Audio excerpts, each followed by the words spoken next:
अध्याय 56 जहर। माधुरी उस कमरे में दाखिल हुई जहां आर्यन को रखा गया था। कमरे में प्रवेश करने के बाद माधुरी ने देखा कि आर्यन के हाथ कुर्सी से हथकड़ी द्वारा बंधे हुए थे और जिस महिला पुलिस अधिकारी ने आर्यन को हिरासत में लिया था उसने अपना चेहरा दूसरी दिशा में फेर लिया था। पूजा की अभी भी आर्यन की ओर सीधे देखने की हिम्मत नहीं हो रही थी। कमरे का दरवाज़ा खुलने के बाद पूजा ने तुरंत अपना ध्यान उस महिला की ओर लगाया जो अभी अभी अंदर आई थी। नमस्ते, मैं माधुरी हूं। मैं यहां आर्यन को छुड़ाने आई हूं। माधुरी ने तुरंत पूजा को अपना परिचय दिया। जमानत राशि भरने के बाद आप इस बदमाश लड़के को ले जा सकती हैं, लेकिन यह सुनिश्चित करें कि वो अब दोबारा यातायात नियमों का उल्लंघन ना करे और पुलिस से ना भागे, ताकि फिर से ऐसी गलतफहमी ना हो। पूजा ने माधुरी से पहले पूरी प्रक्रिया पूरी करने को कहा। मैंने पहले ही भुगतान कर दिया है, अब मैं आर्यन को इस जगह से ले जा सकती हूं। अंदर आने से पहले ही माधुरी ने आर्यन की जमानत की औपचारिकताएं पूरी कर दी थीं। चूंकि माधुरी ने जमानत भर दी थी, इसलिए पूजा ने आर्यन की हथकड़ी खोली और उसे आज़ाद कर दिया। अब तुम जा सकते हो, पूजा ने अपनी नज़रें चुराते हुए कहा।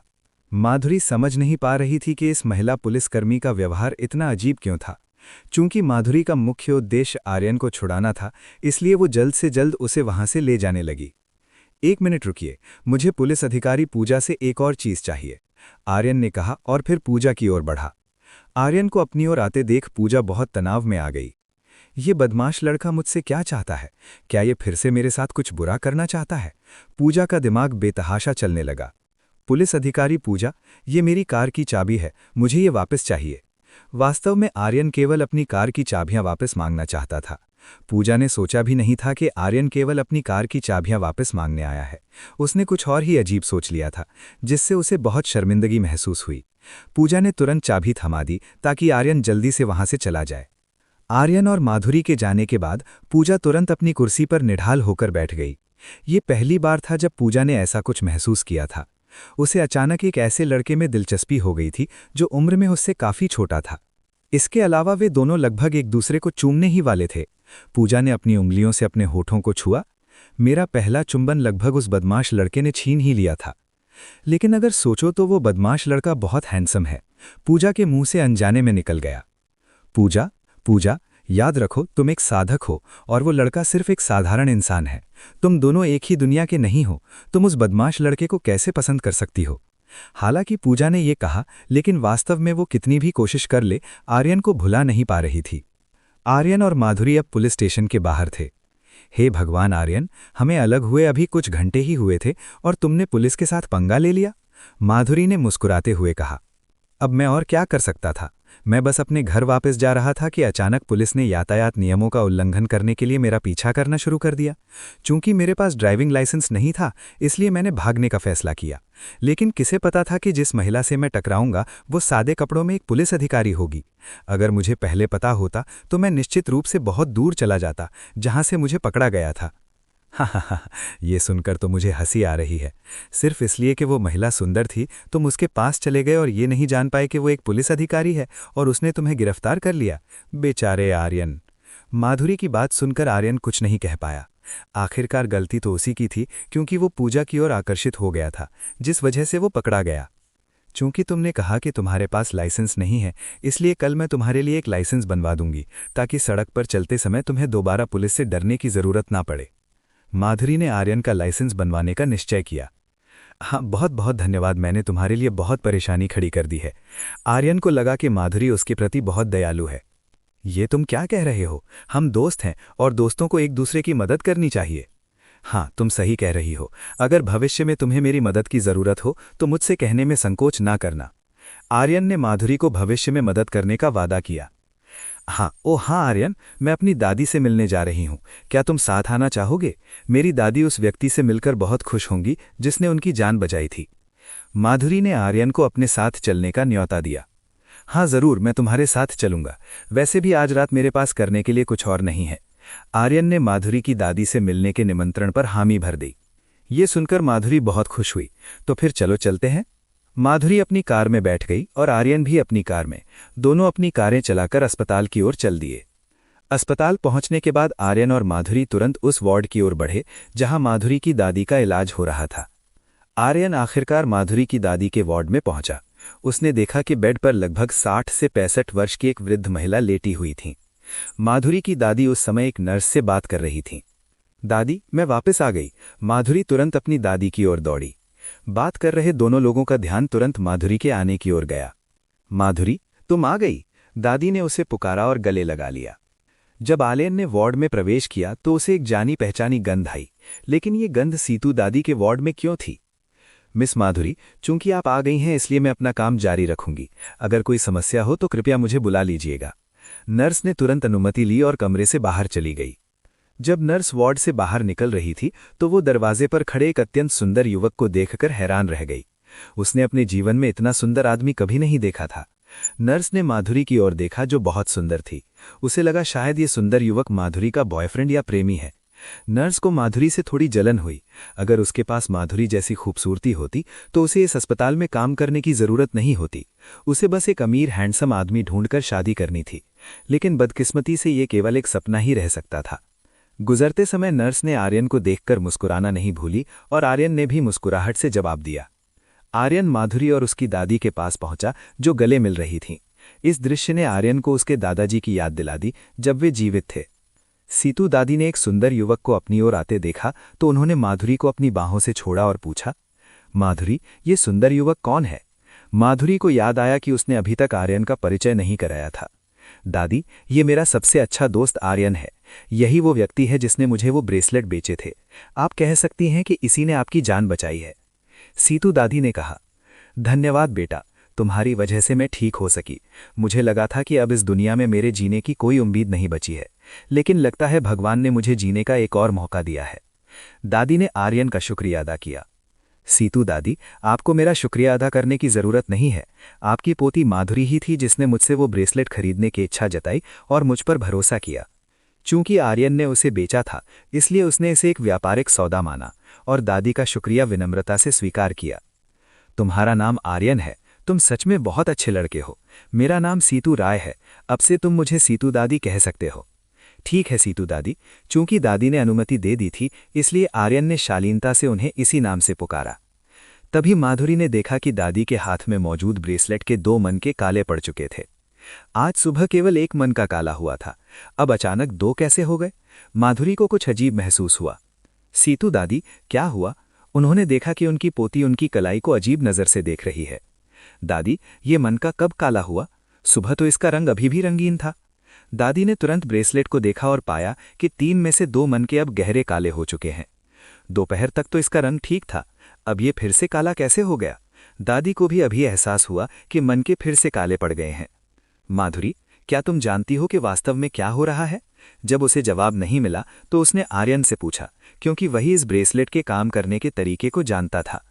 आर्यन ने तुरंत जवाब नहीं दिया, बल्कि वो उस मेज की ओर गया जहां इस्तेमाल किए गए खाने के कटोरे रखे थे। आर्यन ने कटोरा उठाया और उसे सूंघा। उसे जो गंध आ रही थी इसी कटोरे से आ रही थी। सीतू दादी, क्या आपने अभी इस कटोरे का खाना खाया है? आर्यन ने सतीश को निश्चित करने के लिए दादी से पूछा। हाँ, मैंने अभी कटोरे का सारा खाना खत्म किया है। पर क्यों? सीतू दादी, इस कटोरे के खाने में जहर मिलाया गया था। आपने अभी अभी इसे खाया है, इसी वजह से ब्रेसलेट का दूसरा मन का काला पड़ गया है। आर्यन ने असलियत बताते हुए सबको चौंका दिया। अध्याय 57, बीरबल की दुष्ट योजना। क्या? माधुरी यानी लियू युए और सीतू दादी यानी सीतू रुई दोनों अविश्वास के साथ चिल्लाए। सीतू दादी को तो अपनी आंखों पर यकीन ही नहीं हो रहा था कि जो खाना उन्होंने अभी खाया है उसमें जहर हो सकता है। अगर ये बात किसी और ने कही होती तो माधुरी शायद विश्वास न करती, लेकिन चूंकि ये आर्यन ने कहा था तो माधुरी ने तुरंत मान लिया। आर्यन, क्या ये जहर मेरी दादी के लिए हानिकारक है? माधुरी तुरंत अपनी दादी की स्थिति को लेकर चिंतित हो गई। ये जहर काफी खतरनाक है और अगर ये शरीर में प्रवेश कर जाए तो किसी के लिए भी इसका पता लगाना मुश्किल होता है। यहाँ तक कि चिकित्सा उपकरण भी इसे नहीं ढूंढ पाएंगे। ये जहर व्यक्ति को अपंग बना सकता है और धीरे धीरे उसकी मृत्यु हो जाती है। लेकिन सौभाग्य से जो जहर अभी दादी के शरीर में गया था उसे जिलाओ ब्रेसलेट ने निष्प्रभावी कर दिया होगा। आर्यन ने बताया कि दादी की स्थिति अभी ठीक है। अब मुख्य समस्या ये पता लगाना था कि ये हरकत किसने की है। सीतू दादी, क्या मैं जान सकता हूं कि ये खाना कौन लाया था? आर्यन उस व्यक्ति के बारे में जानना चाहता था जिसने खाना पहुंचाया था। नर्स ये खाना देकर गई थी और ठीक उसी समय बीरबल और उसका एक दोस्त भी यहां आए थे, लगभग 30 मिनट पहले। सीतू दादी ने उन लोगों के बारे में बताया जो उनसे मिलने आए थे। ये बीरबल कौन है? आर्यन नहीं जानता था कि वो किसके बारे में बात कर रहे हैं, इसलिए उसने उत्सुकता से पूछा। माधुरी, बीरबल समीर का सगा पिता है। वो एक बहुत ही महत्वाकांक्षी व्यक्ति है। माधुरी ने आर्यन को बीरबल के बारे में विस्तार से बताया। तो अब हमारे पास 3 संदिग्ध हैं। ये जहर कोई साधारण व्यक्ति नहीं बना सकता और निश्चित रूप से इसे बनाने की सामग्री मिलना बहुत कठिन है। आर्यन को बीरबल के साथ आए उस दोस्त पर सबसे ज्यादा शक था। वही दादी के खाने में जहर मिला सकता था, लेकिन बिना सबूत के किसी पर आरोप लगाना ठीक नहीं था। सीतू दादी, क्या आप उस व्यक्ति के लक्षण बता सकती हैं जो बीरबल के साथ यहां आया था? सीतू दादी, उस व्यक्ति की त्वचा थोड़ी पीली और काली थी और उसके कपड़े थोड़े पुराने जमाने के थे। वो हमेशा एक अजीब मुस्कान रखता था। दादी की बात सुनकर आर्यन समझ गया कि वो व्यक्ति जहर का विशेषज्ञ था। जो लोग अक्सर जहर के संपर्क में रहते हैं, उनकी त्वचा अक्सर पीली काली पड़ जाती है। ऐसा लगता है कि उसी व्यक्ति ने खाने में जहर मिलाया था। माधुरी, मैं जानना चाहता हूं कि बीरबल कहाँ रहता है। मैं खुद जाकर देखूंगा। आर्यन खुद पुष्टि करना चाहता था। चूंकि वे लोग 30 मिनट पहले ही निकले थे, इसलिए वो अभी भी साथ ही होंगे। पता X ब्लॉक XXX है, लेकिन तुम वहां जाकर क्या करोगे? माधुरी नहीं जानती थी कि आर्यन का इरादा क्या है। मैं बस कुछ पुष्टि करना चाहता हूं। इतना कहकर आर्यन तुरंत वार्ड से बाहर निकल गया। आर्यन को जाते देख माधुरी उसके पीछे भागी, लेकिन जब वो वार्ड से बाहर आई तो उसे आर्यन कहीं नहीं दिखा। वो बहुत तेजी से गायब हो गया था। आर्यन अब सीधे बीरबल के घर की ओर निकल पड़ा था। चूंकि वो अपनी अधिकतम गति से उड़ रहा था, महज कुछ ही सेकंडों में वो बीरबल की आलीशान इमारतों के ऊपर पहुंच गया। अपनी आध्यात्मिक चेतना यानी स्पिरिट सेंस का उपयोग करके उसने पता लगाया कि घर में कितने लोग हैं। घर के अंदर कुल 4 लोग थे, जो बीच वाले कमरे में थे। आर्यन का अंदाजा सही था। उन 4 लोगों में से एक साधक था, जिसका स्तर स्पिरिट प्रोफाउंड रेल्म का पहला पड़ाव था। आर्यन जानना चाहता था कि वे क्या बात कर रहे हैं, इसलिए उसने एक गहरे रंग का लबादा पहना और घर में प्रवेश किया। वो उनकी बातें सुनने के लिए अंधेरे में छिप गया। कमरे में समीर, जिसे वो नीलामी में मिला था, उसका पिता बीरबल और संभवतः बीरबल की पत्नी बैठी थी। आर्यन ने अपने सेलफोन का उपयोग करके बीरबल और उस जहरीले साधक के बीच की सारी बातचीत रिकॉर्ड करना शुरू कर दिया। मिस्टर दुबे, क्या आपने सीतू दादी को जो जहर दिया है, क्या वो वाकई उन्हें मार देगा? ये सवाल बीरबल ने पूछा। दुबे, आपको चिंता करने की जरूरत नहीं है। मैं ये सुनिश्चित करूंगा कि 1 हफ्ते से भी कम समय में वो बुढ़िया मर जाए। इस जहर का कोई इलाज नहीं है और इसे पकड़ा भी नहीं जा सकता, इसलिए आपको संदिग्ध बनने की चिंता करने की जरूरत नहीं है। ये अच्छा है। आखिरकार हमारी योजना इस बार सुचारू रूप से चलेगी और जल्द ही हम माधुरी की कंपनी पर कब्जा कर लेंगे। बीरबल के पास बैठी महिला खुशी से चहकी। जैसे ही वो बुढ़िया मरेगी, उसके सारे शेयर माधुरी को मिल जाएंगे और हमें बस माधुरी को मजबूर करना है कि वो अपने सारे शेयर हमें सौंप दे। बीरबल ने अपनी कुटिल योजना समझाई। समीर, लेकिन पिताजी, हम माधुरी जैसी महिला को मुफ्त में शेयर देने के लिए कैसे मनाएंगे? ये हमारे लिए बहुत मुश्किल होगा। दुबे, चिंता मत करो। मैं तुम्हें एक ऐसा जहर दूंगा जो वो तुम्हारी हर बात मानने पर मजबूर कर देगा। तुम्हें बस वो जहर माधुरी को देना है, फिर तुम उसे अपनी इच्छा अनुसार नियंत्रित कर पाओगे। बीरबल, ये तो बहुत बढ़िया है मिस्टर दुबे, आपके साथ काम करके खुशी हुई। लेकिन मत भूलना कि तुमने मुझे कंपनी के 15% शेयर देने का वादा किया है। अगर तुमने मुकरने की कोशिश की तो मैं तुम्हें नहीं छोड़ूंगा। दुबे ने अपनी कीमत मांगी। बीरबल, शांत रहिए मिस्टर दुबे, जब तक ये योजना सफल है मैं अपना वादा नहीं भूलूंगा। बीरबल अपनी योजना को लेकर बहुत आश्वस्त था, क्योंकि 80% शेयरधारक उसके पक्ष में थे। समीर ये सब सुनकर सबसे ज्यादा उत्तेजित था। अगर ये योजना सफल हुई तो वो आसानी से माधुरी को अपनी औरत बना सकता था। वो उसे अपने बिस्तर की साथी बनाने के लिए बेताब था। अंधेरे में छिपे आर्यन ने बीरबल और उसके परिवार की ये घिनौनी योजना सुनी। इन दोहरे चेहरे वाले लोगों को देखकर उसे घिन आ रही थी। अब आर्यन के पास पुख्ता सबूत थे। अब बस बीरबल को जाल में फंसाने की योजना बनानी थी। आर्यन ने घर के बाकी हिस्सों में जाकर कुछ और सुराग ढूंढने की कोशिश की। वो एक ऑफिस जैसे कमरे में घुसा, जो शायद बीरबल का वर्क रूम था। दस्तावेजों की जांच करते हुए आर्यन को कुछ ऐसे कागजात मिले जिनसे बीरबल और अन्य शेयरधारकों द्वारा की गई धन की हेराफेरी यानी एम्बेजलमेंट का पता चलता था। अब आर्यन के पास दोहरे सबूत थे, एक तरफ हत्या की साजिश और दूसरी तरफ आर्थिक घोटाला। जब आर्यन वहां से निकलने वाला था, उसने महसूस किया कि कोई कमरे की ओर आ रहा है। वो तुरंत खिड़की के रास्ते बाहर निकल गया। बीरबल को अपने ऑफिस में कुछ आहट सुनाई दी थी, इसलिए वो अंदर आया। उसने चारों ओर देखा, लेकिन वहां कोई नहीं था। ये खिड़की किसने खुली छोड़ दी? बीरबल ने खिड़की बंद की और बाहर चला गया। बाल बाल बचा। आर्यन पकड़े ही जाने वाला था। अब बस उसे ये सबूत माधुरी और सीतू दादी को देने थे और उनके साथ मिलकर अगली चाल चलनी थी। अध्याय 58। बीरबल और उसके साथियों से निपटने की योजना। आर्यन को जो चाहिए था उसे हासिल करने के बाद वह तुरंत उस अस्पताल में वापस लौट आया जहां माधुरी इस समय मौजूद थी। आर्यन ने जो कुछ भी खोजा था वह निश्चित रूप से माधुरी को चौंका देने वाला था। आखिरकार अस्पताल पहुंचकर आर्यन अस्पताल की बालकनी पर उतरा। सौभाग्य से रात का समय होने के कारण किसी को भी आर्यन की मौजूदगी का एहसास नहीं हुआ। आर्यन तुरंत सीतू दादी के वार्ड की ओर भागा। माधुरी काफी देर से आर्यन को ढूंढ रही थी। आर्यन की कार अभी भी अस्पताल में ही थी, लेकिन आर्यन का कहीं पता नहीं चल रहा था। क्लिक। माधुरी ने दरवाजा खुलने की आवाज सुनी। उसने देखा कि दरवाजा खोलने वाला व्यक्ति वास्तव में आर्यन ही था। आर्यन, तुम कहाँ चले गए थे? माधुरी ने तुरंत पूछा कि वह अभी कहाँ गया था। मैं तुम्हारी दादी को जहर देने वाले मास्टरमाइंड के बारे में सुराग ढूंढने गया था और मुझे कुछ दिलचस्प मिला है। आर्यन ने फिर अपना सेलफोन खोला और बीरबल और दुबे के बीच की बातचीत का वीडियो माधुरी को दिखाया। बीरबल, तुम्हारी इतनी हिम्मत कि तुम मेरी दादी और मेरे साथ ऐसा करने की सोचो। अब तुम बस देखते जाओ। आर्यन के फोन में वीडियो देखने के बाद माधुरी गुस्से से चिल्ला उठी। माधुरी, क्या हुआ? सीतू दादी जो सो रही थीं, अचानक माधुरी के चिल्लाने की आवाज सुनकर नींद से जाग गईं। दादी, देखिए बीरबल हमारे साथ क्या करना चाहता है। माधुरी ने आर्यन के हाथ से फोन लिया और वह वीडियो सीतू दादी को दिखाया। शुरू से अंत तक पूरा वीडियो देखने के बाद सीतू दादी ने भारी असंतोष के साथ अपनी भौहें सिकोड़ लीं। बीरबल, मुझे विश्वास नहीं हो रहा कि तुम्हारा असली चेहरा ऐसा है। अगर मुझे पहले पता होता तो मैंने तुम्हें बहुत पहले ही कंपनी से बाहर निकाल दिया होता। सीतू दादी भी बीरबल की करतूतों पर बहुत क्रोधित थीं। अतीत में बीरबल की मदद सीतू दादी नहीं की थी।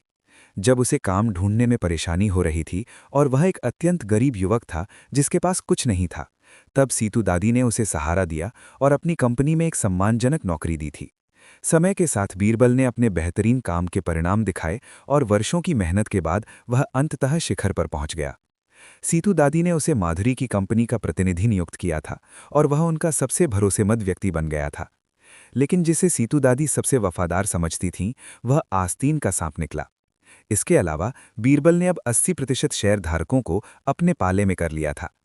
अगर ये लोग कंपनी से अपना पैसा निकाल लेते हैं तो निश्चित रूप से कंपनी को भारी नुकसान होगा, और सीतू दादी ऐसा नहीं होने देना चाहती थीं।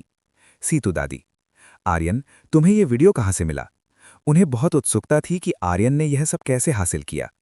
सीतू दादी, आपको यह जानने की जरूरत नहीं है कि मुझे ये वीडियो कैसे मिला। हमें अभी जो सोचने की जरूरत है वो ये है कि बीरबल और उसके आसपास के लोगों से कैसे निपटा जाए। आर्यन, क्या तुम्हारे पास इस मामले के लिए कोई योजना है? माधुरी ने पूछा। निश्चित रूप से मेरे पास एक बहुत अच्छी योजना है, लेकिन आप दोनों को इसमें मेरा साथ देना होगा। आर्यन के पास बीरबल और उन भ्रष्ट शेयरधारकों से निपटने की योजना पहले से तैयार थी। आर्यन ने फिर माधुरी और सीतू दादी को अपनी योजना विस्तार से बताई। माधुरी, यह एक बहुत अच्छा विचार है, लेकिन समस्या यह है कि क्या तुम्हारे पास उस धन की हेराफेरी यानी एम्बेजलमेंट के सबूत हैं जो बीरबल और शेयरधारकों ने किया है? बिल्कुल, मेरे पास वे सभी सबूत हैं जो बीरबल ने पिछले कई वर्षों में किए हैं। आर्यन ने एक दस्तावेज निकाला और माधुरी को सौंप दिया।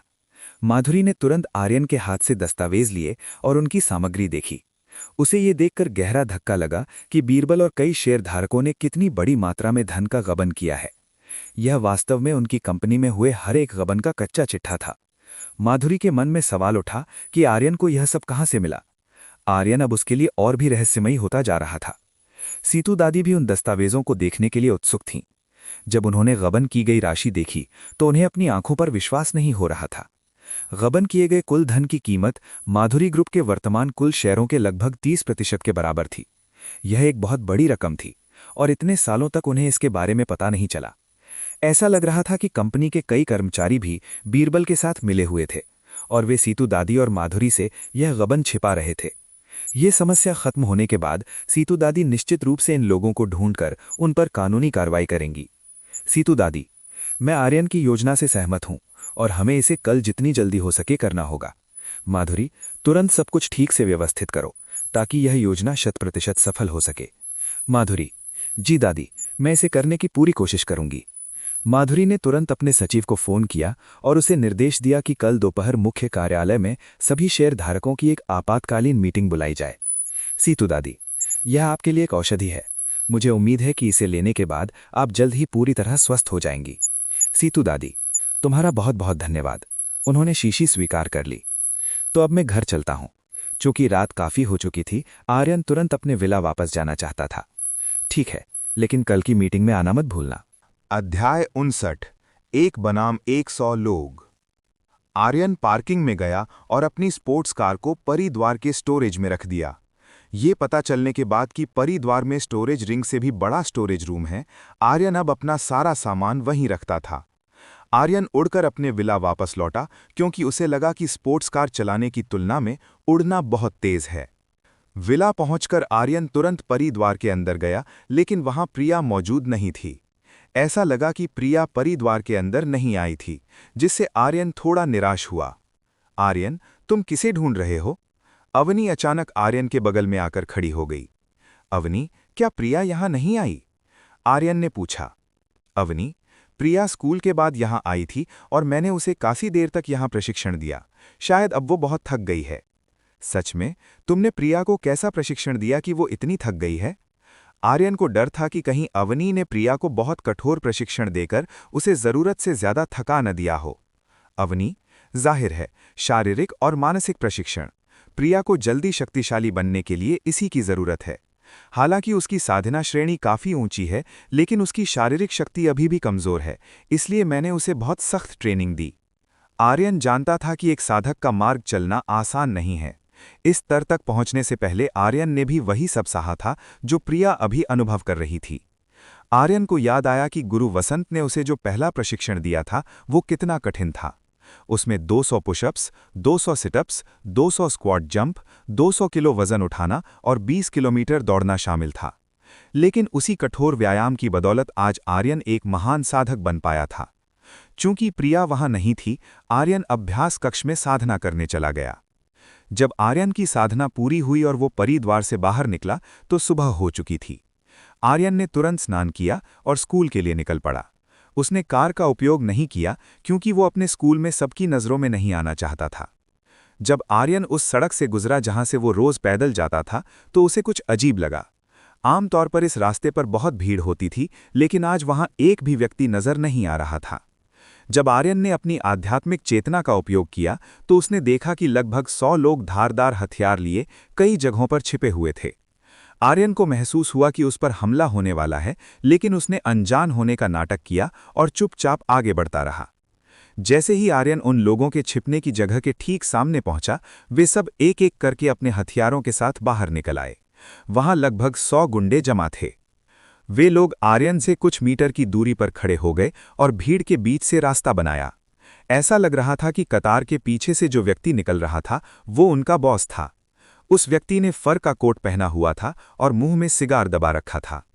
आर्यन वास्तव में इस व्यक्ति को नहीं जानता था, यहां तक कि उसे याद भी नहीं था कि कभी उन लोगों के साथ उसका कोई झगड़ा हुआ हो। तुम लोग मुझसे क्या चाहते हो? आर्यन ने उनके बॉस से पूछा। लाल भेड़िया भाई, यही वो लड़का है जिसने कहा था कि वो हमारे गिरोह को इस धरती से मिटा देगा। भीड़ में से एक युवक बाहर आया और कोट पहने व्यक्ति से बोला। आर्यन उस युवक को अच्छी तरह पहचानता था। ये वही तुषार का गुंडा था जिसे आर्यन ने कल पीटा था। आर्यन को अंदाजा नहीं था कि कल की चेतावनी के बाद भी इस व्यक्ति में दोबारा मुसीबत मोल लेने की हिम्मत होगी।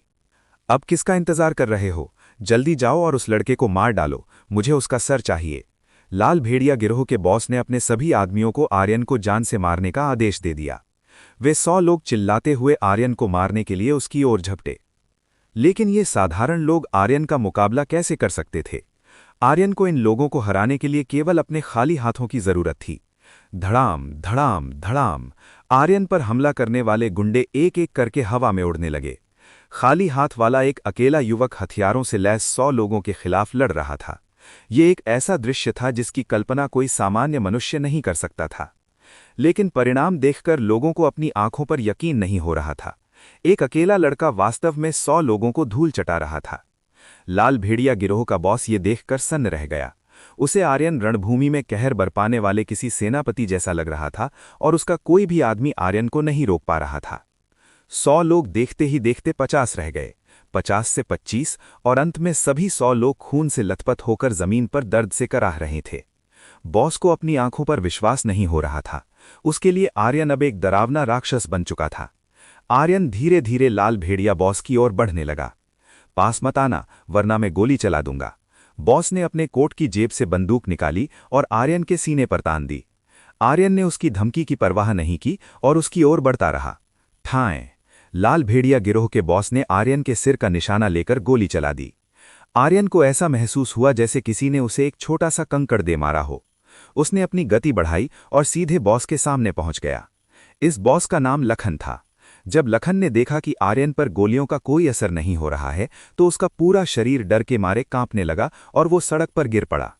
लखन को समझ आ गया कि उसने किसी ऐसे व्यक्ति को नाराज कर दिया है जिसे छूना भी साक्षात मृत्यु को दावत देना है। वो मन ही मन अपने उन आदमियों को कोसने लगा जिनकी बेवकूफ़ी की वजह से उसे ऐसे खतरनाक योद्धा का सामना करना पड़ा। गुरुवर, कृपया मुझे क्षमा कर दें, मुझसे बहुत बड़ी भूल हो गई है। लखन ने जमीन पर सिर रगड़ते हुए माफी मांगी। उसे पता था कि आर्यन जैसा व्यक्ति पूरे लाल भेड़िया गिरोह को पल भर में दुनिया के नक्शे से मिटा सकता है। वो मन ही मन अपने उन आदमियों को कोसने लगा जिनकी बेवकूफ़ी की वजह से उसे ऐसे खतरनाक योद्धा का सामना करना पड़ा। अध्याय 60। तुषार बना सार्वजनिक मजाक। क्या तुमने ये नहीं कहा था कि तुम मुझे मारना चाहते हो? तुम्हारी हिम्मत कहाँ गई? आर्यन ने लखन के बाल पकड़े और उसे सड़क से ऊपर उठाया। लखन, महाराज कृपया मुझे क्षमा कर दें, मैं ये गलती दोबारा नहीं करूंगा और वादा करता हूं कि भविष्य में कभी आपसे उलझने की कोशिश नहीं करूंगा। लखन को उम्मीद थी कि आर्यन उसे छोड़ देगा। ठीक है, मैं तुम्हें माफ कर दूंगा, लेकिन एक शर्त पर। तुम्हें अपने चेहरे पर खुद 50 थप्पड़ मारने होंगे, तभी मैं तुम्हें जाने दूंगा। आर्यन ने इस शहर के सबसे बड़े गिरोह के बॉस को खुद को थप्पड़ मारने का आदेश दिया। लखन के पास कोई चारा नहीं था। उसने खुद को जोर जोर से थप्पड़ मारना शुरू कर दिया। इस शहर में लखन को कौन नहीं जानता? वो लाल भेड़िया गिरोह का बड़ा डॉन है जिसके पीछे सैकड़ों गुंडे चलते हैं। आम लोग लखन से कोसों दूर रहते हैं ताकि मुसीबत में न पड़ें। यहाँ तक कि शहर के प्रभावशाली लोग भी उससे उलझने से बचते हैं। अगर किसी को पता चलता कि वो सड़क पर खुद को थप्पड़ मार रहा है तो सबके मुंह खुले के खुले रह जाते। आर्यन ने लखन के दोनों गाल देखे जो सुअर के कूल्हों की तरह सूज गए थे। ये मेरी तरफ से आखिरी चेतावनी थी। अगर तुमने फिर से मुझसे पंगा लिया तो माफी का एक शब्द भी नहीं सुनाया जाएगा। इसके बाद आर्यन सीधे हेक्सिंग स्कूल की ओर चल दिया। लखन ने आर्यन को जाते देख राहत की सांस ली। उसे आज से पहले कभी इतनी शर्मिंदगी महसूस नहीं हुई थी। हालांकि उसे इस तरह अपमानित किया गया था, लेकिन उसमें आर्यन जैसे शक्तिशाली व्यक्ति से बदला लेने की हिम्मत नहीं थी। जिस तरह आर्यन ने उसके 100 आदमियों को 2 मिनट से कम समय में धूल चटा दी थी, उसे याद कर लखन कांप उठा। लखन ने अंदाजा लगाया कि आर्यन की पहचान कोई साधारण नहीं है। उसके मन में 2 बातें आईं। या तो वो कोई टॉप रैंक का पेशेवर हत्यारा है या फिर सरकार का कोई गुप्त एजेंट, क्योंकि केवल ऐसे लोगों में ही अकेले 100 लोगों को हराने की शक्ति होती है। लखन को लगा कि अगर वो आर्यन से निपटना चाहता है तो उसे करोड़ों रुपए खर्च कर किसी अंतर्राष्ट्रीय स्तर के हत्यारे को बुलाना होगा।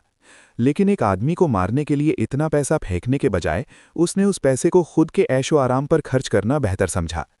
लखन, ओए सुअर की औलादों, जल्दी उठो, हम अभी वापस मुख्यालय जा रहे हैं।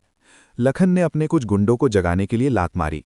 वे लोग आर्यन द्वारा बुरी तरह पीटे गए थे और उनसे खड़ा भी नहीं हुआ जा रहा था, लेकिन बॉस के डर से वे एक दूसरे का सहारा लेकर खड़े हुए और अपने घावों का इलाज कराने के लिए मुख्यालय की ओर निकल पड़े।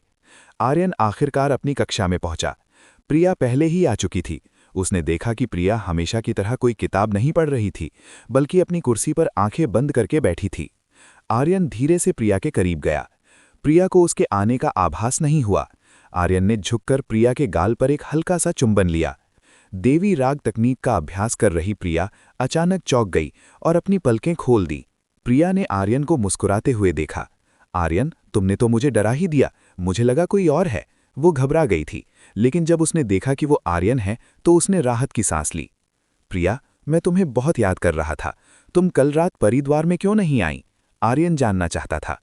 प्रिया, तुम्हें पता है मैं अपने दादाजी के घर पर हूं। अगर उन्हें पता चला कि मैं अचानक कमरे से गायब हो गई हूं तो वे बहुत चिंतित हो जाएंगे और मुझे ढूंढने लगेंगे। इसीलिए मुझे पूरी रात कमरे में ही रहना पड़ा। तुम्हारे दादाजी तुम्हें बचाने के मामले में वाकई ओवर पावर हैं। प्रिया, अब मैं क्या करूं? मेरे परिवार में सिर्फ मैं, मेरी दादी और मेरे दादाजी ही बचे हैं। इसीलिए जाहिर है कि वो मुझे किसी भी मुसीबत में नहीं पड़ने देना चाहते। आर्यन को नहीं पता था कि प्रिया के माता पिता नहीं हैं। प्रिया का जीवन भी आर्यन जैसा ही था, जिसके पास माता पिता नहीं थे। फर्क सिर्फ इतना था कि आर्यन ये भी नहीं जानता था कि उसके माता पिता कौन थे। अच्छा आर्यन, तुम कल रात कहाँ गए थे? प्रिया ने पूछा। आर्यन ने प्रिया को उसे सब कुछ बताया जो कल रात हुआ था, स्वर्ग के आड़ू बेचने से लेकर सीतू दादी से मिलने तक। हालांकि उसने रीना द्वारा उसे चूमने वाली बात नहीं बताई। आर्यन, तुम वाकई काफी पॉपुलर हो रहे हो। ऐसा लगता है कि जल्द ही मुझे एक नई बहन मिलने वाली है। आर्यन की कहानी सुनकर प्रिया खिलखिलाकर हंसी। प्रिया को उम्मीद नहीं थी कि आर्यन शहर की सबसे अमीर महिला माधुरी को भी जानता है। जहां तक पूजा की बात थी, प्रिया उसे नहीं जानती थी, लेकिन आर्यन ने बताया कि वो भी एक साधिका है। वे केवल परिचित हैं और हमारे बीच कुछ भी विशेष नहीं है। आर्यन ने तुरंत सफाई दी। प्रिया, मुझे कोई आपत्ति नहीं है, चाहे तुम्हारा उन महिलाओं के साथ रिश्ता हो, जब तक तुम अपने दिल में मुझसे प्यार करते रहोगे मुझे बुरा नहीं लगेगा। आर्यन को यह थोड़ा अजीब लगा कि प्रिया उसे दूसरी महिला ढूंढने के लिए प्रोत्साहित कर रही है। क्या वो उसके प्यार की परीक्षा ले रही थी या वाकई उसे कोई आपत्ति नहीं थी? वो प्रिया की सोच को लेकर थोड़ा उलझन में था। प्रिया ने अपना सिर आर्यन के कंधे पर टिका दिया और आंखें बंद कर लीं। आर्यन के पास उसे बहुत सुरक्षित महसूस होता था। तभी आर्यन को लगा कि कोई उसे नफरत की नज़रों से देख रहा है। जब उसने मुड़कर देखा तो वो तुषार था। आर्यन को याद आया कि तुषार ने ही उन गुंडों को उसे पीटने के लिए भेजा था। तुम बस देखते जाओ तुषार, अब मैं तुम्हारा हिसाब चुकता करूंगा। आर्यन ने मन ही मन उसे सबक सिखाने की ठान ली। स्कूल की घंटी बजी। आज रीना की कक्षा थी। जब रीना कमरे में प्रवेश की तो उसका सिर झुका हुआ था। जैसे ही उसकी नज़र आर्यन पर पड़ी, उसका चेहरा सेब की तरह लाल हो गया। कल रात की घटना उसके मन में अभी भी ताज़ा थी, इसीलिए आर्यन का सामना करते समय उसे बहुत शर्मिंदगी महसूस हो रही थी। कक्षा हमेशा की तरह चली। लंच ब्रेक की घंटी बजते ही रीना तुरंत कमरे से बाहर निकल गई। अजीब बात यह थी कि उसने आर्यन को मुफ्त लंच के लिए अपने केबिन में नहीं बुलाया। आज प्रिया भी अपना लंच बॉक्स नहीं लाई थी, इसीलिए आर्यन और प्रिया स्कूल की कैंटीन की ओर चल दिए। रास्ते में आर्यन ने देखा कि तुषार उनसे कुछ मीटर आगे चल रहा था। आर्यन ने चालाकी से मुस्कुराते हुए एक ब्रह्म मंत्र का कागज निकाला और उसे तुषार की ओर फेंक दिया। आर्यन के अलावा किसी को इसका पता नहीं चला। वो उस तमाशे का इंतजार कर रहा था जो तुषार के साथ होने वाला था। कैंटीन पहुंचकर आर्यन और प्रिया ने खाना मंगवाया और बैठने की जगह ढूंढने लगे। आर्यन लगातार तुषार की हरकतों पर नजर रखे हुए था। उस ब्रह्म मंत्र के असर से तुषार को अपनी आंखों के सामने एक अत्यंत सुंदर महिला दिखाई दे रही थी। वो महिला बहुत ही आकर्षक थी और लगभग अर्धनग्न थी। वो अपनी उंगलियों के इशारे से तुषार को अपने पास बुला रही थी। तुषार, जो ऐसी सुंदरता देखकर खुद पर काबू खो बैठा था, उसने अपने कपड़े उतारने शुरू कर दिए।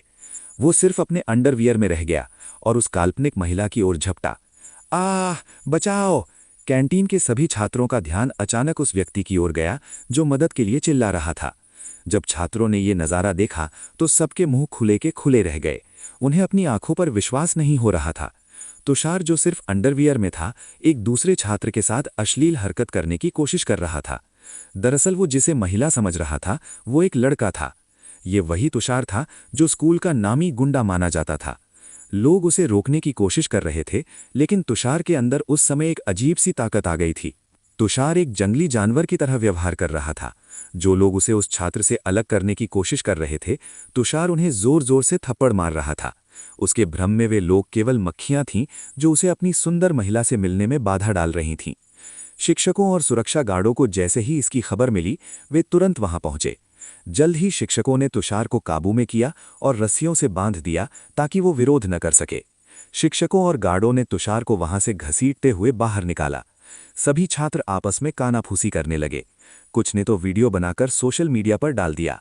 ऐसा लग रहा था कि एक आदमी के साथ ऐसी हरकत करने की तुषार की ये खबर पूरे शहर में आग की तरह फैलने वाली थी।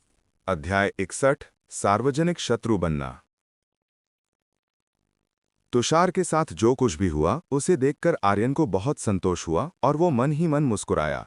वास्तव में आर्यन तब तुषार का चेहरा देखना चाहता था जब वो ब्रह्म मंत्र के प्रभाव से बाहर आता, लेकिन दुर्भाग्य से शिक्षकों ने तुषार को वहां से हटा दिया था, इसलिए आर्यन उसकी चेतना वापस आने के बाद की प्रतिक्रिया नहीं देख पाएगा। प्रिया पहले ही अंदाजा लगा चुकी थी कि तुषार के साथ ये सब किसने किया है। आर्यन, तुम बहुत शरारती हो, प्रिया ने आर्यन को शरारती अंदाज में देखते हुए कहा। इसे होने दो, किसने उसे मुझसे पंगा लेने के लिए कहा था? तुम्हें पता है, आज उसने मुझे मारने के लिए 100 गुंडे भेजे थे। प्रिया को यह उम्मीद नहीं थी कि तुषार वाकई आर्यन की जान लेना चाहता था। ऐसा लगता है कि तुषार ने गलत इंसान से पंगा ले लिया है। अब वो अपना बदला महसूस कर रहा है। प्रिया ने इस मामले में आर्यन का पूरा समर्थन किया।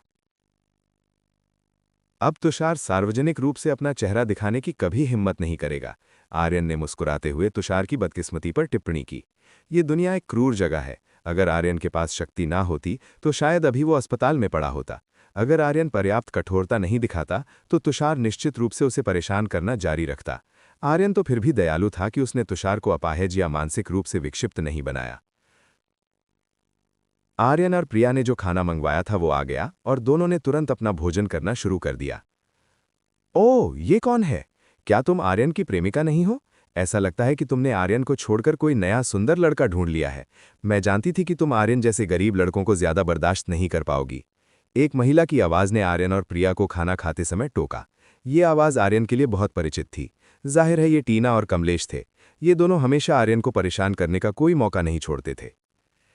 क्या तुम्हें दिख नहीं रहा कि मैं और आर्यन अभी भी साथ हैं? मुझे लगता है तुम्हें अपनी आंखों की जांच किसी डॉक्टर से करानी चाहिए। शायद तुम्हें कम दिखने लगा है। प्रिया आर्यन की पूर्व प्रेमिका टीना को बिल्कुल पसंद नहीं करती थी। प्रिया के अनुसार टीना हमेशा आर्यन का अपमान करती थी, जिसे उसे बहुत चिढ़ होती थी। विशेष रूप से टीना के साथ वाले आदमी में दौलत के अलावा कुछ भी अच्छा नहीं था। जब टीना कैंटीन की ओर आ रही थी तो उसने उसी सुंदरी को देखा जिससे वो कुछ दिन पहले मिली थी। वो सुंदर लड़की जिसने खुद को आर्यन की प्रेमिका बताया था। लेकिन प्रिया को एक ऐसे युवक के साथ बैठा देखकर जो आर्यन जैसा नहीं दिख रहा था, टीना तुरंत उसे चिढ़ाने के लिए पास आई, पर उसे अंदाजा नहीं था कि प्रिया उल्टा उसी का अपमान कर देगी। टीना, तुम किसे कमजोर नजर वाली कह रही हो? तुम अभी भी बहाने बना रही हो। तुम अपने बगल में एक हैंडसम लड़के के साथ खाना खा रही हो और उसके साथ बहुत करीब दिख रही हो। टीना को यह पता नहीं था कि प्रिया के बगल में बैठा व्यक्ति आर्यन है, क्योंकि अब आर्यन ने चमड़े का मुखौटा नहीं पहना था और वो अपने वर्तमान वास्तविक चेहरे के साथ था। टीना को यह स्वीकार करना पड़ा कि प्रिया की पसंद बहुत अच्छी है। उसे इतना हैंडसम लड़का मिला था जिसमें अब टीना को भी थोड़ी दिलचस्पी होने लगी थी। प्रिया, इसीलिए मैं कहती हूं कि तुम्हारी नज़र कमजोर है। क्या तुम्हें दिख नहीं रहा कि ये आर्यन ही है? प्रिया ने स्पष्ट किया कि उसके बगल वाला युवक आर्यन है। आह, वो आर्यन कैसे हो सकता है? टीना को विश्वास ही नहीं हो रहा था कि ये सुंदर युवक आर्यन है। महज कुछ ही दिनों में आर्यन इतना सुंदर कैसे हो सकता है? टीना के चिल्लाने की वजह से कैंटीन के कई छात्र उनकी ओर देखने लगे। छात्राएं भी आर्यन की ओर आकर्षित होकर देखने लगी। अरे, वो हैंडसम लड़का कौन है? मैंने उसे स्कूल में पहले कभी नहीं देखा। शायद वो कोई नया छात्र है, पर तुम सही कह रही हो, वो बहुत सुंदर है। अरे, वो मेरी ही क्लास का है। वो बहुत हैंडसम है, लेकिन बदकिस्मती से वो प्रिया के बहुत करीब है, इसलिए मेरी उसके पास जाने की हिम्मत नहीं है। इस स्कूल में प्रिया को कौन नहीं जानता? हालांकि स्कूल की बाकी लड़कियां भी सुंदर थीं, लेकिन प्रिया के सामने वो कहीं नहीं ठहरती। कई लड़कियां आर्यन के बारे में बातें करने लगी।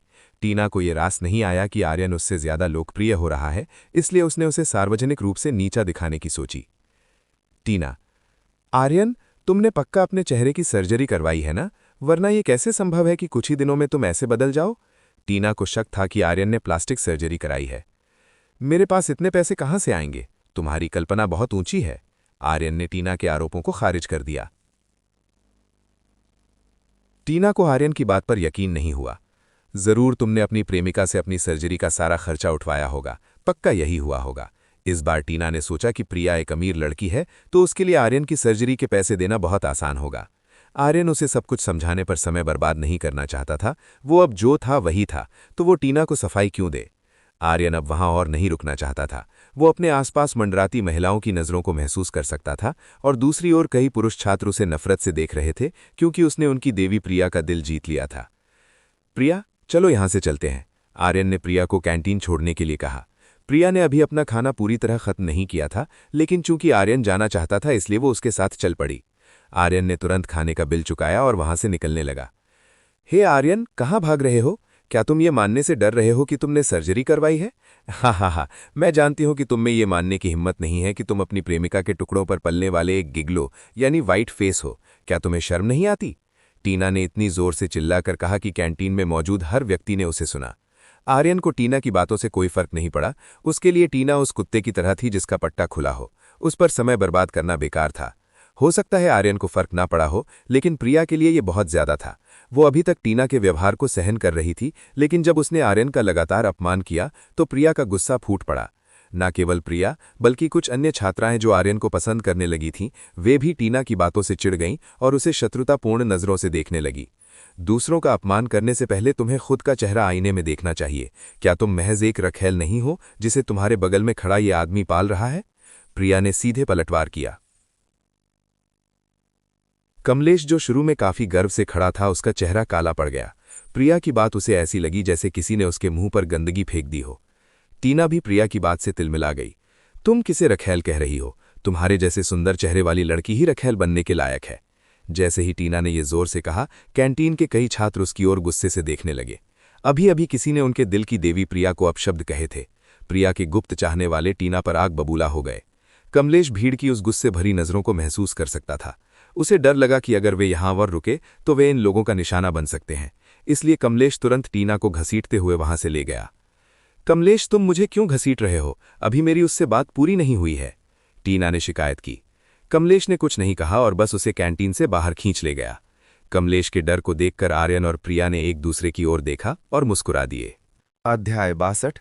रीना के हाथों पकड़े जाने से बाल बाल बचे। आर्यन यानी ये चेन और प्रिया यानी जाओ यान्यान स्कूल की कैंटीन से बाहर निकल गए। दोनों तुरंत अपनी कक्षा में वापस नहीं गए। आर्यन ने प्रिया को स्कूल के पीछे वाले पार्क में चलने के लिए कहा। आर्यन वास्तव में प्रिया के साथ कुछ पल अकेले बिताना चाहता था। आर्यन ने देखा कि प्रिया का चेहरा थोड़ा उतरा हुआ है, इसलिए उसने पूछा, प्रिया, क्या बात है?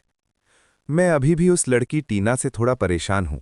वो हमेशा तुम्हारा अपमान करती है, लेकिन पति, तुम उसका सामना क्यों नहीं करना चाहते? प्रिया ने पूछा कि अपमानित होने के बावजूद आर्यन चुप क्यों रहा। पत्नी, तुम उन दो लोगों के पीछे अपना दिमाग क्यों खराब कर रही हो? शुरू से ही वे केवल अपनी डींगे मारना चाहते थे, और टीना के हमेशा मुझसे उलझने का कारण यह है कि वो ये स्वीकार नहीं कर पा रही कि मुझे उससे कहीं बेहतर और सुंदर लड़की मिल गई है। क्या ये सच है? आर्यन के मुंह से अपनी तारीफ सुनकर प्रिया बहुत खुश हुई। मैं अपनी खूबसूरत पत्नी से झूठ कैसे बोल सकता हूं? प्रिया पूरी दुनिया की सबसे खूबसूरत लड़की है। आर्यन ने प्रिया को अपनी बाहों में भर लिया। अपने प्रेमी के मुंह से अपनी प्रशंसा सुनकर प्रिया का दिल खुशी से भर गया। आर्यन मन ही मन टीना का बहुत आभारी था, क्योंकि उसकी वजह से ही आज वो प्रिया जैसी सुंदरी को अपनी बाहों में थाम पाया था। दोनों ने एक दूसरे की आंखों में देखा और उनके होंठ करीब आने लगे। आर्यन और प्रिया एक दूसरे को चूमने लगे। आर्यन ने अपनी जीभ प्रिया के मुंह में डाली। प्रिया मदहोश होकर आहें भरने लगी और आर्यन की जीभ का स्वागत करने लगी। वे दोनों काफी देर तक एक दूसरे को चूमते रहे। आर्यन इतने से संतुष्ट नहीं था। उसके हाथ प्रिया के सीने के ऊपर घूमने लगे। उसने प्रिया के उन गुलाबी उभारों को धीरे धीरे भींचना और सहलाना शुरू कर दिया। आह पति, ऐसा मत करो! प्रिया ने विरोध करने की कोशिश की, लेकिन आर्यन ने तुरंत उसे फिर से चूमना शुरू कर दिया। आर्यन अब प्रिया के शरीर के उन अंगों के साथ खेलने लगा जो उनकी उत्तेजना से भर रहे थे। इस स्पर्श से प्रिया का दिमाग सुन्न हो गया और वो केवल वही स्वीकार कर पा रही थी जो आर्यन उसके शरीर के साथ कर रहा था। आर्यन ने चूमना बंद किया और प्रिया के कान में फुसफुसाया, तुम्हारी देह बहुत सुगंधित है मेरी पत्नी। इसके बाद आर्यन ने प्रिया के कान के निचले हिस्से को धीरे से काट लिया। आह आह! आर्यन की उत्तेजना असाधारण थी। प्रिया में अब विरोध करने की जरा भी ताकत नहीं बची थी और वो केवल इस अनंत आनंद को महसूस कर रही थी। आर्यन उन सभी कौशलों का उपयोग कर रहा था जो उसने राजा के हृदय यानी किंग्स हार्ट की पुस्तक से सीखे थे, इसलिए प्रिया को जबरदस्त आनंद मिल रहा था। आर्यन का हाथ अब प्रिया की चिकनी जांघों के बीच पहुंचने लगा। जैसे ही आर्यन का हाथ उस वर्जित क्षेत्र की ओर बढ़ा, प्रिया ने उसे रोकने की कोशिश की। रुको पति, कोई यहां आ सकता है। प्रिया को डर था कि कोई उन्हें इस हालत में देख न ले। शांत रहो, जैसे ही कोई करीब आएगा मैं उसे तुरंत महसूस कर लूंगा। आर्यन ने प्रिया के रोकते हुए हाथ को हटाया और उसके शरीर के निचले हिस्से के साथ खेलने लगा।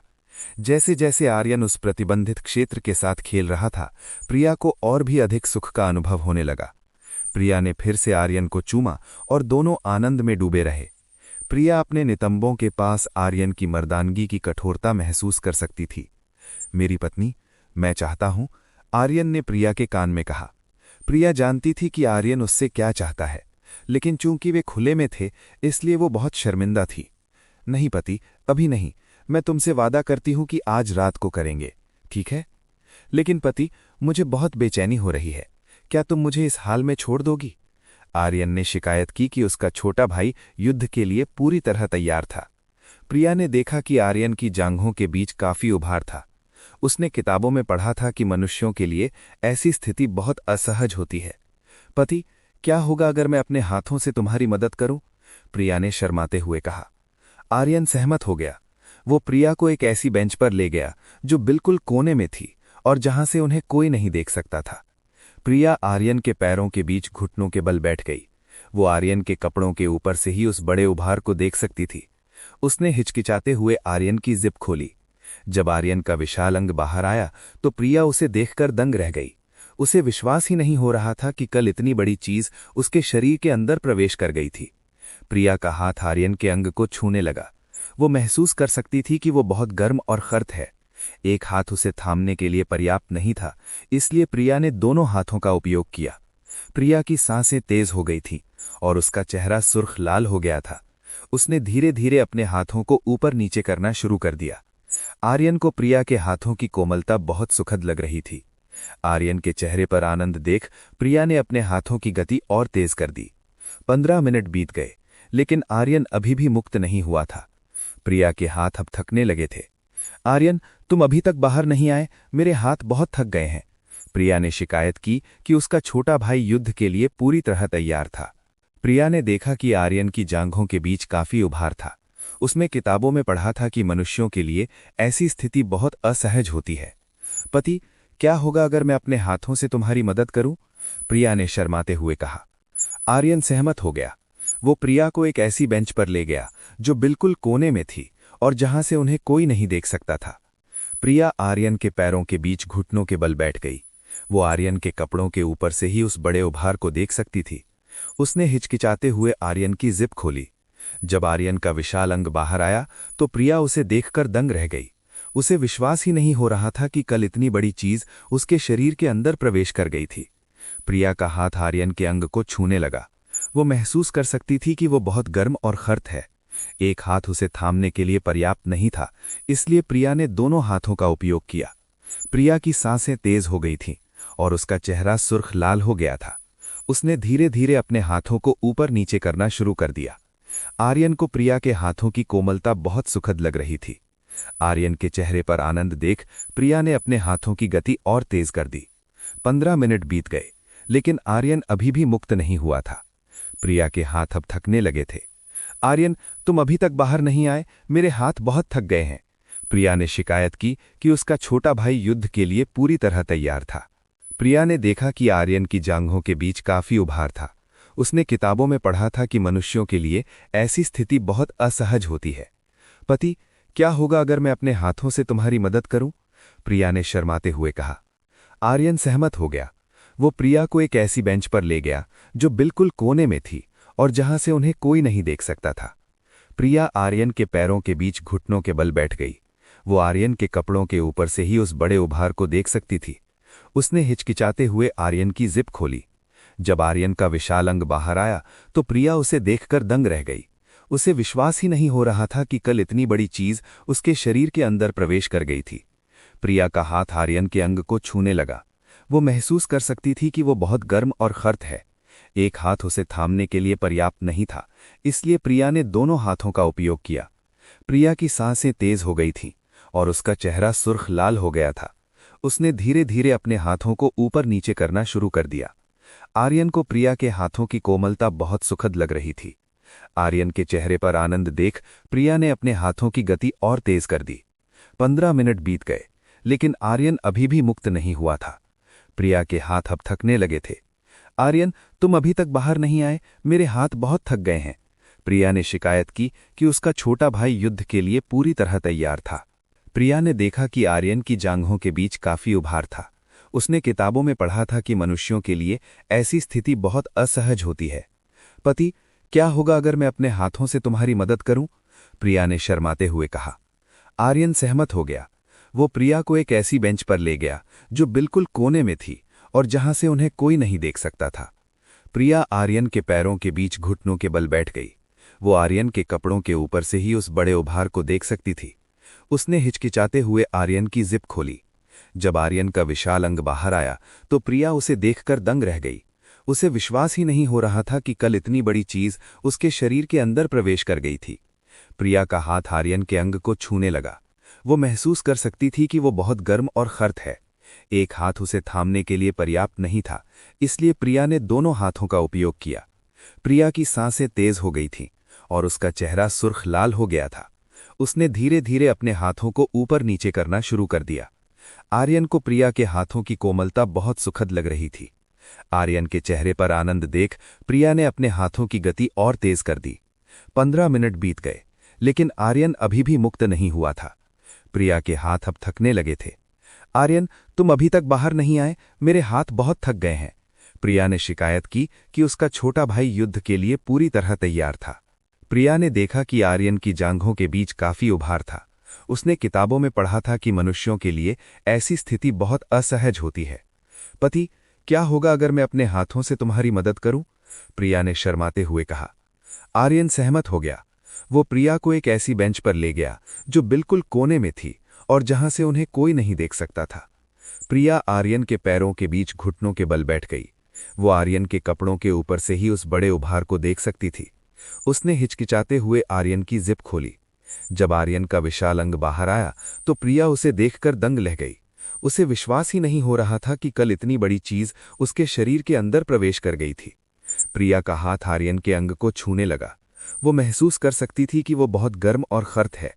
एक हाथ उसे थामने के लिए पर्याप्त नहीं था, इसलिए प्रिया ने दोनों हाथों का उपयोग किया।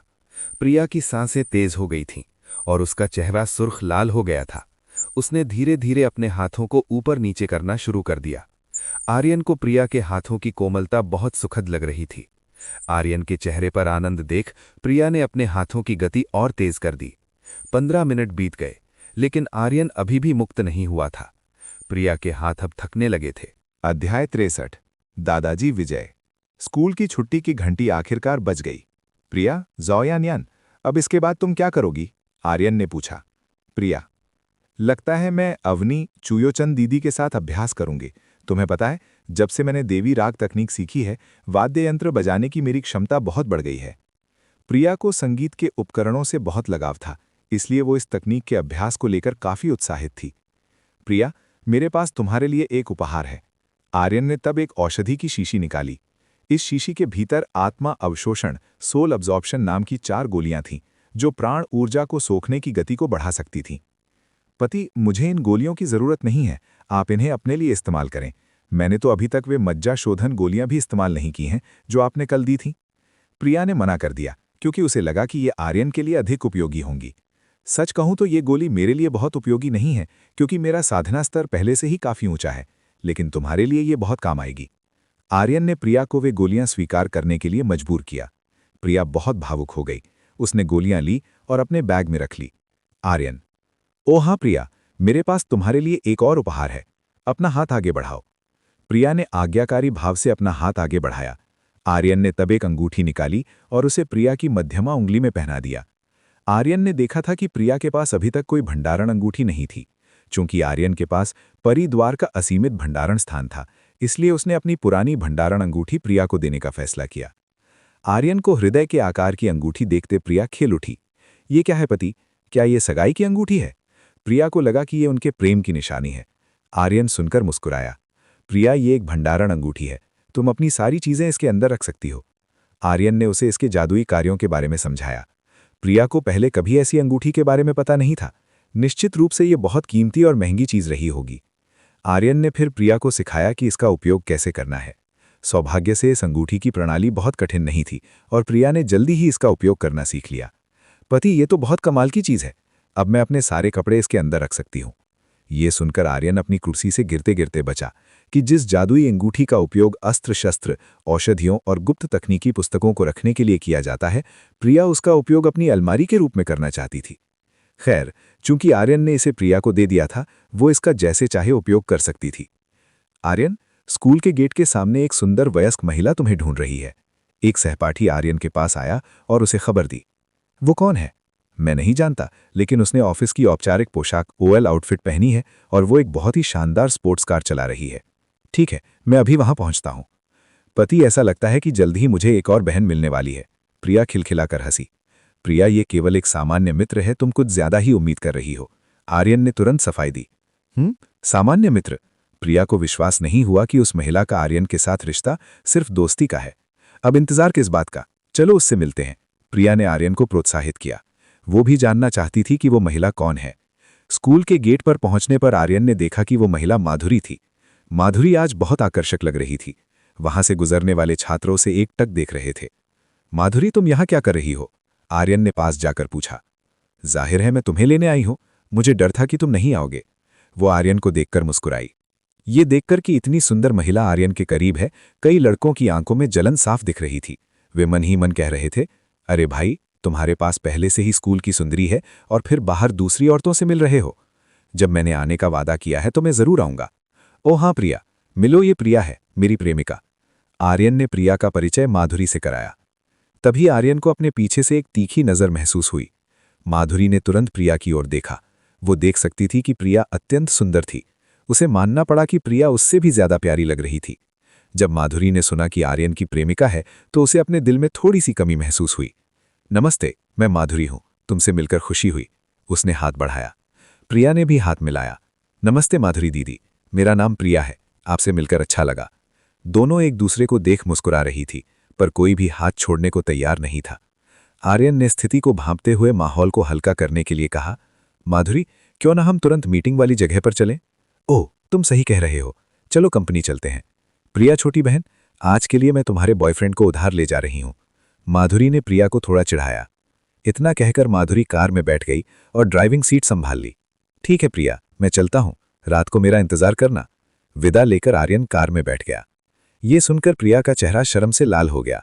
उसने कार के ओझल होने तक हाथ हिलाया और फिर छात्रावास की ओर चली गई। माधुरी की कार में। माधुरी, आर्यन, मुझे उम्मीद नहीं थी कि तुम्हारी प्रेमिका इतनी सुंदर होगी। वास्तव में उसे प्रिया से थोड़ी जलन हो रही थी। हाँ, मैं बहुत भाग्यशाली हूं, लेकिन तुम भी एक बहुत सुंदर महिला हो। जो पुरुष तुम्हें भविष्य में पाएगा वो भी बहुत भाग्यशाली होगा। ये सुनकर माधुरी का दिल खुश हो गया और उसका चेहरा सेब की तरह लाल हो गया। तुम्हारी क्या योजना है? सब तैयार है? आर्यन ने पूछा। हाँ, मैंने सब ठीक से तैयार कर लिया है। आज हम निश्चित रूप से बीरबल बाई सहंग का असली चेहरा सबके सामने ले आएंगे। कुछ मिनटों बाद वे कंपनी के मुख्यालय पहुंचे। वहां कई लग्जरी कारें खड़ी थीं जो शेयर होल्डर्स की लग रही थी। माधुरी की दादी सीतू दादी के पास कंपनी के 45% शेयर थे। 40% शेयर अन्य 30 प्रभावशाली लोगों के पास थे और बाकी बाहरी लोगों के पास। आर्यन, चलो पहले मेरी दादी से मिलते हैं। माधुरी आर्यन को ऊपरी तल्ले पर एक निजी कमरे में ले गई। वहां सीतू दादी के अलावा 2 और लोग थे। एक पूजा थी जो पुलिस की वर्दी के बजाय ऑफिस की ड्रेस में थी, और दूसरे लगभग 60-65 वर्ष के एक बुजुर्ग थे। पूजा सचिव के वेश में बहुत आकर्षक लग रही थी। जैसे ही उसकी नजर आर्यन पर पड़ी, उसने उसे घूरना शुरू कर दिया। शायद वो अभी भी कल रात की घटना को लेकर नाराज थी। दादी, माधुरी उनके पास गई। तुम आ गई, और आर्यन तुम भी आ गए, बहुत अच्छा। सीतू दादी ने स्वागत किया। तभी सीतू दादी ने वहां बैठे बुजुर्ग का परिचय कराया जो उनके पुराने मित्र थे। आर्यन, इनसे मिलो, ये जनरल विजय हैं। दादाजी विजय नाम से जाने जाते हैं। ये मेरे पुराने मित्र हैं और हमारी कंपनी में इनका 4% हिस्सा है। आर्यन, नमस्ते जनरल विजय, आपसे मिलकर खुशी हुई। दादाजी विजय, सीतू की बातों पर ध्यान मत दो बेटा, मैं सेना से बहुत पहले रिटायर हो चुका हूं और अब जनरल नहीं हूं। तुम मुझे दादाजी विजय बुला सकते हो। तभी दरवाजे पर दस्तक हुई। अंदर आ जाओ, माधुरी ने कहा। सीईओ माधुरी, शेयर होल्डर्स आ चुके हैं और आपका इंतजार कर रहे हैं। एक सुंदर महिला कमरे में दाखिल हुई। उसने भी ऑफिस यूनिफॉर्म पहनी थी और उसका व्यक्तित्व किसी बड़ी दीदी जैसा शालीन था। लीला, उनसे कहो कि मैं बस आ ही रही हूं। माधुरी ने जवाब दिया। मैं आपका संदेश पहुंचाती हूं। जाने से पहले उस महिला ने आर्यन की ओर आंख मारी। चलिए सब लोग मीटिंग में चलते हैं। माधुरी ने सभी को आमंत्रित किया। अध्याय 64। योजना के विपरीत। माधुरी यानी लियू युए ने सबको मीटिंग रूम में आमंत्रित किया। आर्यन यानी ये चैन सीतू दादी की व्हील चेयर को धक्का दे रहा था और पूजा यानी लो बिंग इस समय माधुरी के पीछे पीछे चल रही थी। जब आर्यन कमरे में दाखिल हुआ तो उसने देखा कि वहां कुल 32 लोग पहले से मौजूद थे। उनमें से आर्यन केवल बीरबल यानी बायशेंग को पहचानता था। बीरबल के पीछे समीर यानी बायसैन और दुबे जीत खड़े थे, जो उसके अंगरक्षकों की तरह लग रहे थे। आर्यन समझ नहीं पा रहा था कि समीर और दुबे जीत इस मीटिंग में क्यों आए हैं, क्योंकि माधुरी की कंपनी में उनका कोई विशेष पद नहीं था। सबका ध्यान निश्चित रूप से माधुरी और पूजा पर था। ये दोनों सुंदरियां वास्तव में एक आदर्श संयोजन थीं। इन दोनों की सुंदरता देखने वालों की आंखों को सुकून दे रही थी। जैसे ही सीतू दादी ने प्रवेश किया, सभी तुरंत खड़े हो गए। निदेशक सीतू को हमारा सादर प्रणाम। सभी ने सीतू दादी का अभिवादन किया। सीतू दादी मुस्कुराईं और सबको वापस बैठने के लिए कहा। वास्तव में सीतू दादी को बीरबल के खेमे के लोगों से बहुत घृणा थी, खासकर ये जानने के बाद कि वे उनकी कंपनी में सूदखोरों की तरह काम कर रहे थे। सभी अपनी अपनी सीटों पर बैठ गए, केवल आर्यन और पूजा खड़े रहे। पूजा माधुरी के पीछे थी और आर्यन सीतू दादी के पीछे खड़ा था। सीतू दादी: ठीक है, मैं सीधे मुद्दे पर आती हूँ। मैंने आपको यहाँ इसलिए बुलाया है क्योंकि मुझे कुछ कहना है। आप जानते हैं कि पिछले कुछ समय से मेरा स्वास्थ्य खराब चल रहा है, इसलिए मैंने अपने सभी शेयर माधुरी को देने का फैसला किया है और अब से मैं निदेशक के पद से इस्तीफा दे दूंगी। शेयर धारकों ने पहले ही अंदाजा लगा लिया था कि देर सवेर ऐसा ही होगा। पूजा, दस्तावेज लाओ। सीतू दादी ने पुलिस अधिकारी पूजा को ट्रांसफर पेपर लाने को कहा। पूजा ने तुरंत सीतू दादी को दस्तावेज सौंपे, जिसके बाद माधुरी और सीतू दादी दोनों ने उन पर हस्ताक्षर किए। अब आधिकारिक तौर पर सीतू दादी के शेयर माधुरी के हो गए। क्यों ना हम इस अच्छी खबर का जश्न चाय के साथ मनाएं? बीरबल ने सबसे पहले अपना चाय का प्याला उठाया और सबको आमंत्रित किया। दरअसल बीरबल ने दुबे जीत को सीतू दादी, माधुरी और उन शेयर धारकों की चाय में मन नियंत्रण विष डालने के लिए कहा था।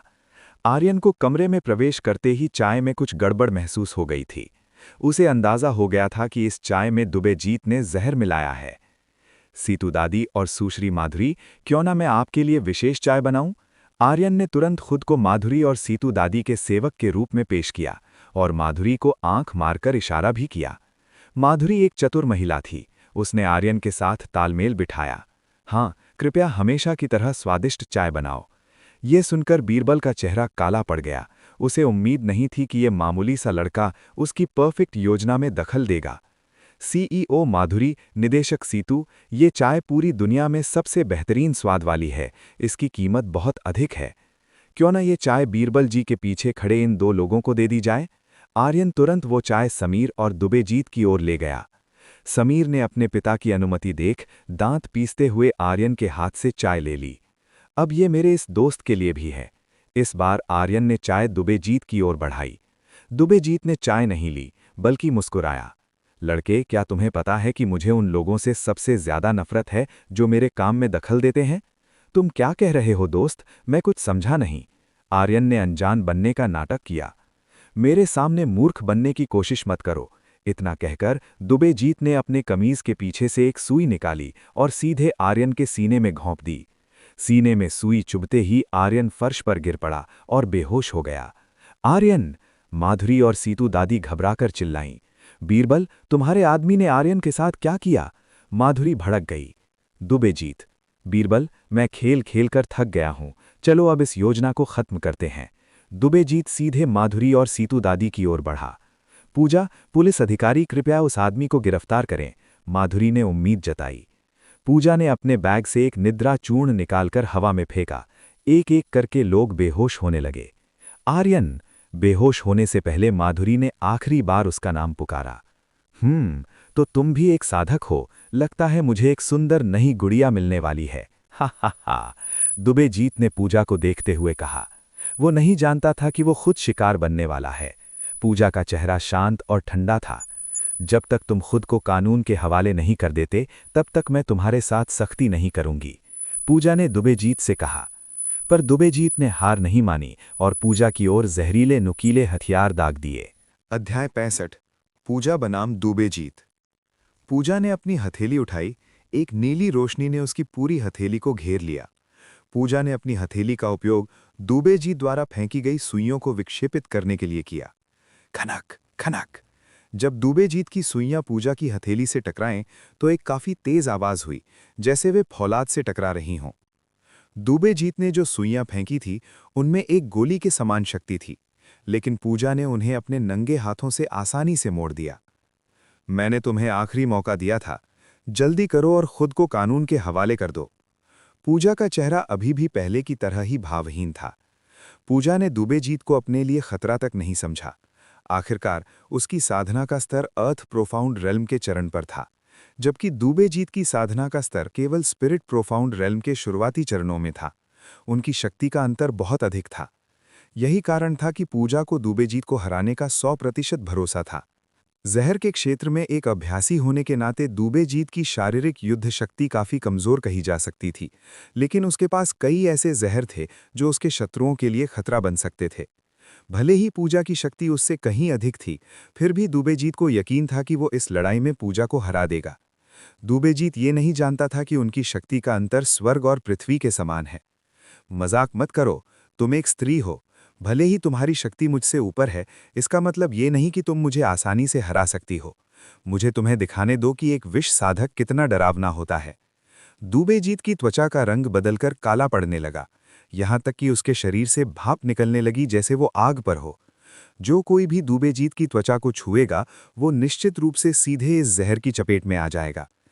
विषघाती काया मोड़ एक विशेष तकनीक है जो दुबेजीत के विष संप्रदाय की है। दुबेजीत ने अपना मुंह चौड़ा खोला और उसके मुंह के अंदर से एक काली तलवार निकली। ये दुबेजीत का युद्ध हथियार था। क्या हम शुरू करें? दुबेजीत ने अपनी तलवार उठाई और पूजा की ओर झपटा। दुबेजीत के पेट से तलवार निकलते देख पूजा को घृणा हुई। उसने तुरंत अपनी आंतरिक शक्ति को ठोस किया और बर्फ से एक तलवार बनाई। पूजा आगे बढ़ी और दुबेजीत के साथ तलवारबाजी के कौशल में टकरा गई। कड़क कड़क कड़क कड़क कड़क कड़क। दोनों तलवारों के बीच टकराव अपरिहार्य था। विशेष रूप से पूजा को इस काफी संकीर्ण कमरे में लड़ना पड़ रहा था, जहां निर्दोष लोग पड़े थे, इसलिए उसे सावधान रहना था कि इन लोगों को चोट न पहुंचे। दुबेजीत इस समय पूजा की तलवार तकनीक के नीचे बहुत दबा हुआ महसूस कर रहा था। वो जो आक्रमणकर्ता होना चाहिए था, अब केवल पूजा के हमलों से बचने वाला बन गया था। पूजा ने अपनी बर्फ की तलवार दुबेजीत के कंधों की ओर साधी। हमला देख दुबेजीत तुरंत पीछे हटा, लेकिन पूजा की तलवार ने अचानक दिशा बदल दी। दुबेजीत इसके लिए तैयार नहीं था और पूजा की तलवार सीधे उसके सीने पर जा लगी। हमला लगते ही दुबेजीत तुरंत पीछे हट गया और एक सुरक्षित स्थान ढूंढने लगा। उसके सीने के घाव से जो निकला वो रक्त नहीं बल्कि एक काला तरल था। वो काला तरल फर्श पर टपक रहा था और जिस जगह वो गिरता वहां से धुआं निकलने लगता। ये काला तरल एक बहुत शक्तिशाली तेजाब की तरह था। पूजा ने अपनी बर्फ की तलवार की ओर देखा। वो तलवार भी इस काले तरल से दूषित हो गई थी और धीरे धीरे इस तरल द्वारा नष्ट की जा रही थी। ये देखकर पूजा ने अपनी भौहें थोड़ी सिकोड़ी। ये तलवार अर्थ प्रोफाउंड रेल्म के चौथे स्तर की शक्ति का उपयोग करके बनाई गई थी। ऐसा लगता है कि दुबेजीत के शरीर के जहर को वास्तव में कम करके नहीं आंका जा सकता। हस्त विष घाती तकनीक। पूजा ने अपनी हथेली पूजा की ओर की और वो तकनीक पूजा की ओर उड़ी। बर्फ की बाधा। पूजा ने अपनी गहरी बर्फ ऊर्जा से एक सुरक्षा दीवार बना ली। बाम! दुबेजीत का हमला पूजा की बाधा से टकराया। पूजा की बाधा दुबेजीत के हमले से जरा भी नहीं हिली। दुबेजीत, धिक्कार है, ये काम नहीं कर रहा। ऐसा लगता है कि इस महिला की शक्ति मेरी शुरुआती उम्मीदों से कहीं ज्यादा है। अब उस तकनीक का उपयोग करने के अलावा और कोई विकल्प नहीं है। दुबेजीत ने अपनी आंखें बंद कर लीं। दुबेजीत के शरीर से एक काला धुआं निकलने लगा जो बहुत गाढ़ा था। इस गैस में ऐसा जहर था जो इसे सूंघने वाले किसी भी व्यक्ति को बहुत कम समय में मार सकता था। दुबेजीत की इस आखिरी तकनीक का नाम बिच्छू विष शोधक है। इस तकनीक ने स्पिरिट प्रोफाउंड रेल्म के कई साधकों की जान ली थी। ये जहरीली गैस हर तरफ फैलने लगी। ये देखकर कि दुबेजीत यहाँ मौजूद हर किसी को जहर देना चाहता है, पूजा ने तुरंत इसे रोकने के लिए कदम उठाया। पूजा ने अपनी गहरी बर्फ ऊर्जा को बाहर निकाला, जिससे कमरे का तापमान अचानक बहुत गिर गया। पूजा ने अपना हाथ बढ़ाया और उसकी हथेली के ऊपर कई बर्फ के क्रिस्टल दिखाई दिए। उसने उन बर्फ के क्रिस्टल को दुबेजीत की ओर उड़ा दिया। पलक झपकते ही दुबेजीत बर्फ की मूर्ति बन गया। मैंने तुमसे शुरू में ही हार मानने को कहा था। परिणाम वही निकला जो मैंने कहा था। पूजा ने दुबेजीत को मारा नहीं, बल्कि केवल कुछ समय के लिए जमा दिया। पूजा आर्यन की स्थिति की जांच करने के लिए उसकी ओर चली। इससे पहले कि पूजा उस स्थान पर पहुंचे जहां आर्यन लेटा हुआ था, किसी ने पीछे से छिपकर उस पर हमला किया। पूजा को इस हमले का आभास होने में बहुत देर हो गई थी। इस प्रहार ने पूजा को बहुत जोर से दीवार से दे मारा। बाम! पूजा कई दीवारों से टकराकर फर्श पर गिरने के बाद उसे खून की उल्टी हुई। उसने देखा कि जहां वो पहले खड़ी थी, अब वहां एक अधेड़ उम्र का व्यक्ति खड़ा था। इस आदमी से बहुत शक्तिशाली हत्यारा आभा निकल रही थी। पूजा देख सकती थी कि इस आदमी से बहुत शक्तिशाली विष युक्त गहरी ऊर्जा निकल रही है। पूजा खड़ी होने की कोशिश कर रही थी, लेकिन उसे महसूस हुआ कि उसका शरीर सुन्न पड़ने लगा है। वो फर्श पर गिर गई। मुझे जहर दिया गया है। तुम्हारी हिम्मत कैसे हुई मेरे भतीजे और भतीजी के साथ ऐसा करने की? ये आदमी भी उसी संप्रदाय से था जिससे दुबे जीत था। पूजा इस आदमी के साधना के स्तर का पता नहीं लगा पा रही थी, जिसका मतलब था कि इस आदमी का साधना का स्तर पूजा से ऊंचा था। वो अधेड़ व्यक्ति दुबे जीत की ओर चला जो बर्फ की मूर्ति बना हुआ था। उस आदमी की हथेली काली पड़ गई और जैसे ही उसने बर्फ को छुआ, दुबे जीत के शरीर को ढकने वाली बर्फ तुरंत पिघल गई। आजाद होते ही दुबे जीत ने उस आदमी का अभिवादन किया, चाचा कुंदन। दुबे जीत ने उस व्यक्ति को दुबे कुंदन नाम से पुकारा। इस व्यक्ति का नाम दुबे कुंदन था। हालांकि वो 40 साल का लग रहा था, लेकिन वास्तव में उसकी आयु 90 वर्ष से अधिक थी। उसकी साधना का स्तर भी बहुत ऊंचा था। वो अर्थ प्रोफाउंड रेल्म के 7वें स्तर पर था। पूजा और दुबे जीत कुंदन की शक्ति के बीच एक बहुत बड़ी खाई थी।